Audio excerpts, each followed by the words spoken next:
Tabitha Brown said not only is she telling y'all how y'all need to be eating and how y'all need to be shopping, but y'all also need to get a job. And it's time for you to get a job. And some people was like, girl, who you telling? Need to get a job. But in my mind, I totally agreed, because whenever you're building something and you ain't got no cash flow yet, I do think you need to have your little JOB, unless you want to be BROKE. And if not, get your ass a job. We're going to talk about it. What's up, my friends? And welcome back once again to the Just Casing Brand.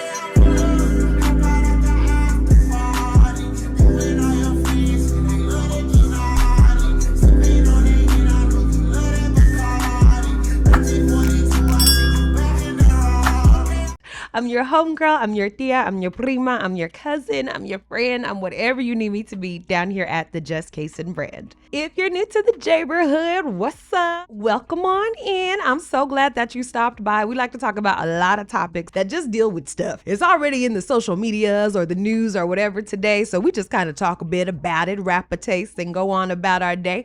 If that sounds like your vibe, go ahead and subscribe. If you're already a member of the neighborhood, I know some of us balance 2-3 jobs and gig work. He got a W-2. He's still working the gig work on top of that. Just because we like having money and we like being comfortable. And for those of you who are new and may not know much about my background outside of me being the mama to Quinn, prior to me becoming a full-time YouTuber 2 years ago, I was working for Greg Advertising. At the same time that I was working at that job, I also had 2 separate video clients. One was Easy Hire Cannabis, and I would do front-facing work for them, build up their Instagram, TikTok, and another one was a private client, and I did video editing for them. Dealing in those 2, I learned a lot about editing and how to create videos. With my full-time job, I was an SEO analyst and a senior copywriter. I managed about 36 clients, and what I would do is 2 things. I would create Google My Business posts as well as 550-word blog posts for their websites. That way they were showing up on Google organically. During that time, I had a wonderful boss who took me under his wing and taught me so much about the industry and how to use the tools that we had at the time. If I'm not mistaken, I was using a strong SEO tool, but I was also having to figure out ways to tie the content back into basic holidays or events that were going on in that season to get that organic traffic. For example, I wrote for Topsy's Popcorn. Whenever it was Chiefs season, it was time for us to talk about everything Chiefs, anything Chiefs, twice a week, every week, and for 2 to 3 locations on Google My Business. So I was talking about all kinds of stuff. I'm like, how to make Chiefs popcorn, how to make Chiefs popcorn at home, and it would give the recipe, but at the end it would tie into just buying from Topsy's because it was easier to buy the cinnamon kind. At-home popcorn to use so you could DIY some treats for the little ones. And it would be drawn back to using Topsy's popcorn because it's a tasty treat and it's good for your kids. Do dogs eat popcorn? Because it would be the summertime and we know that dogs like to be outside and you got to have them a little snag, a little water and stuff. That's how I would operate for all of our clients. What that job taught me was how to execute a lot of different responsibilities at one time. Mind you, I'm doing this 40-ish hours a week and I'm also managing these other 2 clients. I don't have any children at the time. My passion came from me not being able to have my kid. You know, you can't teach that type of passion. Anyhow, from sun up to sundown, I'm working 7 days a week. And I'm like, the goal is for me to figure out how to do all of these things so I can see the money that I want to see. Fast forward, and the more that I learned, the more that I was able to explore, the better that I got at my craft. And I was not no fool. One thing my dad definitely taught me is you always want to have money in your account and you always want to have a good relationship with your employer in the event that you got to leave and go somewhere else. You better always submit a 2 weeks notice. And I know that I didn't always do that. But for this particular job, I said, I am not going to disappoint my dad. He was so proud of me for being at something like this. He was proud of the lifestyle that I was living. He was just bragging about me like I was his golden child, you know? And I know a lot of it was him just being proud that I was able to overcome life's troubles and still show up and not be strung out or nothing. Finally, I get my YouTube going. It's starting to make a little bit of money, but it was only like $200-300. Then it hit and I was like, oh, okay, now I have to figure out how to manage this. What am I going to do? Let me calculate how much money I need to go ahead and take this risk, because at the time my apartment was $1,400 something. I could not afford to quit my job and just run on into YouTube and think to myself, yep, this gonna be it. So I had to do some calculations to see when can I leave this job. And even after I put in my notice, it was 2 weeks. I ended up still staying like a month and a half on.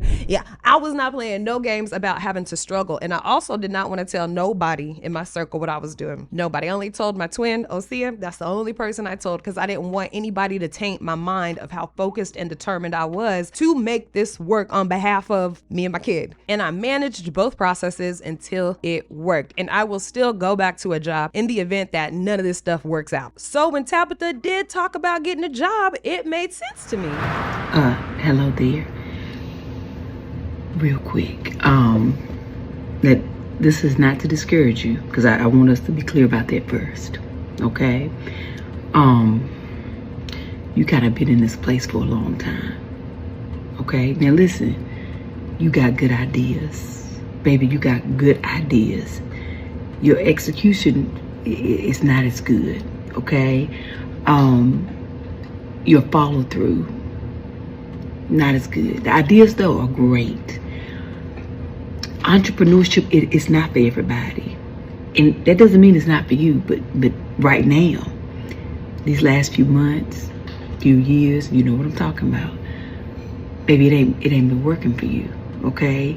And you're doing a lot of robbing Peter to pay Paul. Okay, you done got yourself in some mess, and it's time for you to get a job. You hear me? You just gonna need to get a job for a little while. Okay, it don't mean your ideas ain't good. Okay, it don't mean that maybe one day you could be a good entrepreneur. But you have proven to yourself and everybody else that you owe money to, okay, that it ain't working right now. Okay, it ain't worked for a while. It actually has never worked yet. Doesn't mean it won't ever work. But right now, you need to go to work. You're gonna need to get a job, okay? And then keep working towards it. But at least you'll have a job while you are pursuing that thing. But right now, you need to get a job, baby. All right? That's it. I love you. Now go about your business. Okay, have a good night. Tomorrow, have a good day. But even if you can't have a good one, don't you dare go messing up nobody else's here. Don't be mad at me. Okay? I don't feel like anything that she said was wrong. So when people on TikTok and in the Twitter community, Will X was going crazy about it and acting like she was saying, you don't need to dream anymore. You need to quit anything that you started. Don't even think about becoming an entrepreneur because guess what? You ain't even built for it. She didn't say nothing like that. I think she gave practical, solid advice. I don't know about you, but I have learned everything can't be an emotional thought, an emotional decision. A lot of this stuff that makes you have a comfortable life is just logical, practical steps that you have to take in order to actually build something. And I know Roland Martin is not everybody's favorite. We kind of look at him as Uncle Tom. Would we say quite as bad as the Boondocks Uncle Tom? Anyway, that's how we look at him since he's been having a little couple arguments. If we look at his track record or his work history, then one thing is for sure, he's a professional at the end of the day. As I was listening in this morning, I just found some value in what he was saying about balancing entrepreneurship. Now, if you would like to listen to this video without my commentary, the link will be in the description box, as well as Tabitha Brown's TikTok. I come from a family of entrepreneurs. My grandmother had a catering business. But do you know what my grandmother was doing while she was building her catering business? She was working at a florist. Yeah, she was a florist. And so she was excellent at floral arrangements. And then decided to open a catering business. And she was working at the florist and starting her catering business. And then when the catering business reached a certain level, then she left the florist to run the catering business. My mom had a cake business. I remember my mom taking the classes, the icing classes, the decorative classes. That was at nighttime. She was working in an insurance company in the daytime.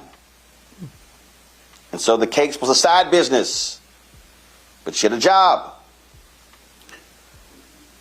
I have said to people for years, my sister is a great artist, business. But what did I tell my sister? While you are building your art business, that is your side hustle.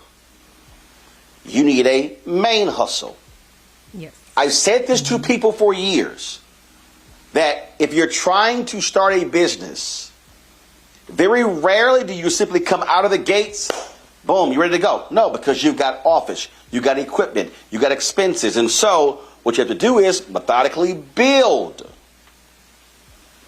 And so this is the example. I'm going to show y'all exactly how I've explained this. This is your main job. This is your side hustle. And your job is to take your side hustle and it does this here. And it does this here.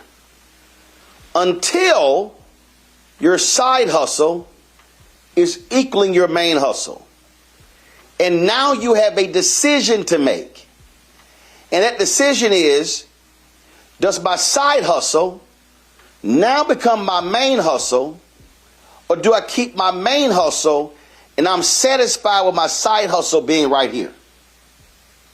Because see, understand something here.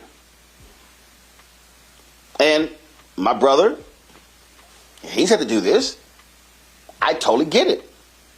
Hey, I got a business, but I need health insurance. So I'm going to run my business, but I'm going to still do this job over here because it's giving me health insurance. So even though I really, really, really want to do this, I'm not ready to pay my own health insurance because I got it over there. It's the same concept, y'all. Before I quit my job, I went and got a full checkup. I got dental work done. I used all my insurance. I got all of my stuff as a grown woman. You know, I got all that stuff handled. I said, let me use it because I already know when I ain't got it, I ain't got it. And I don't know if I'm going to have it when I need it. So let me just make sure I got everything sewn up and together. So I don't understand why these people are acting a fool. What Tabitha had to say. It's some basic common ass sense.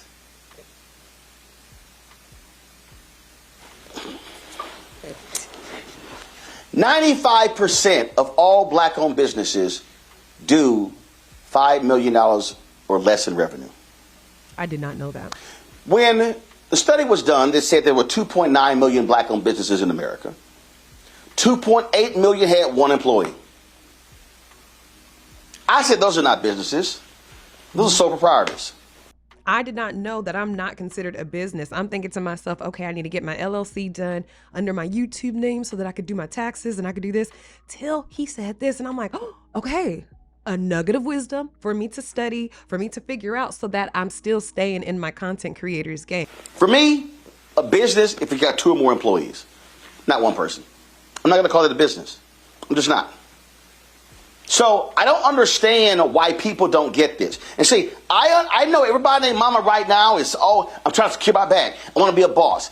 But let me be real clear. A bunch of y'all can't be a boss. He is giving me irritated uncle vibes. So you dropped your ass out of college, huh? Because you know shit about being a boss. See, let me be as blunt as possible.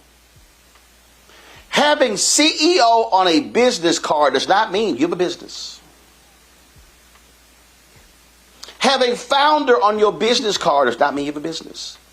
I need y'all to understand, I get more people who roll up on me, who want to come on the show and want to be in the marketplace segment.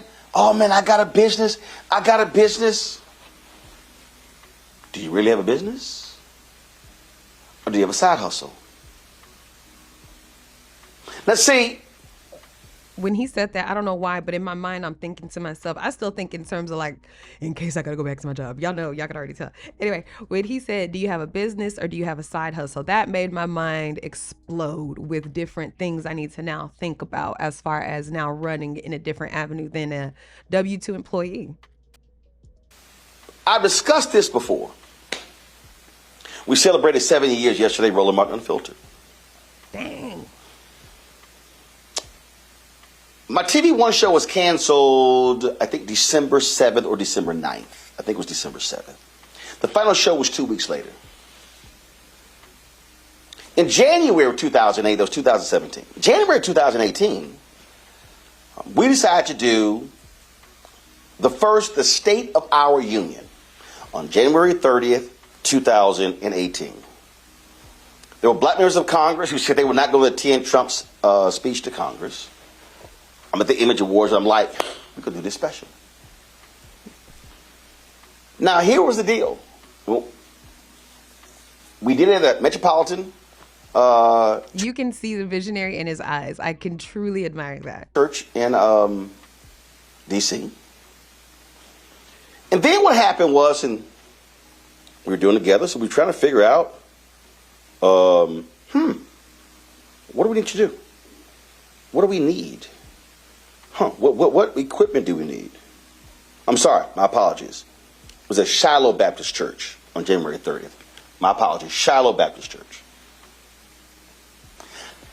I already own the cameras. I own the switcher. I own the lights. What we need to do was we need the bar stools, so we went and bought the bar stools. So I probably end up spending probably a couple of $1,000s. But basically, everything we needed for the broadcast I already owned. Had already built it. How? Well, because when I was at TV One and at CNN, I was buying equipment while I was there. You hear what I said? So the job that I had was allowing me to purchase equipment for my business. Now, mind y'all, I had my business for 15 years. When I was at CNN, CNN was paying my business. TV One was paying my business. Tom Jones Morning Show was paying my business. I was a contract worker. Okay? But I didn't have my fully functioning business. So I was buying equipment when I had these jobs. So when January 2018 rolls around, I'm no longer with CNN. My TV One contract was only 8 more months. Tom Jones was ending December 2019. But I was building the business while having a job, and that was paying for all of this stuff. So when it was time to go full throttle on the business, I just pivoted. Roland Martin did give some tough advice. However, I do think that it was logical and practical advice. Plus, I feel like once you're having to sacrifice that time between your job and your dreams, you develop a certain character trait in you that you're going to then have to apply to keep your dream alive. Because once you get over into entrepreneurship, you're still going to have to work. You're still going to have to delegate time and tasks and be your own manager. Nobody's going to tell you how to get to work, what time, what to do. It's all on you. So he has some good stuff to say, but let me know what y'all think down in the comments. Do you agree or disagree? Who was right? I have been the Just Kason brand. I'm so thankful that you guys tuned in. Make sure to like the video, have the notification bell turned on so you catch me each and every single time I'm here, and I'll see you guys in the next video.